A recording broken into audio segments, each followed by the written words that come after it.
Saudara, tim reserse kriminal Polres Lok Sumawe Aceh menangkap seorang pemuda yang melakukan pemukulan terhadap ayahnya di Desa Menasablang, Lok Sumawe Aceh. Polisi juga mengamankan barang bukti yang digunakan pelaku untuk memukul orang tuanya. Seorang pemuda, SF, terpaksa ditangkap kepolisian usai dilaporkan pihak keluarganya karena telah melakukan pemukulan terhadap ayahnya. SF merupakan pekerja relief yang bekerja dengan ayahnya yang merupakan mandor, serta ada 5 orang anak buah lainnya yang juga ikut bekerja.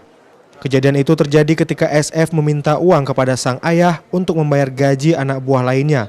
Namun sang ayah berkelit dan tidak memberikannya. Sehingga karena emosi, kemudian pelaku memukuli ayahnya menggunakan sebuah martil hingga terluka. Selain menangkap pelaku, polisi juga mengamankan barang bukti martil yang digunakan untuk melakukan pemukulan. Akibat perbuatannya, pelaku terancam hukuman tentang Undang-Undang Penghapusan KDRT dengan ancaman penjara maksimal 10 tahun penjara. Tersangka SF ini emosi lalu menggunakan palu lalu dia melakukan pemukulan terhadap bapaknya. Setelah itu kami menerima laporan dari keluarganya.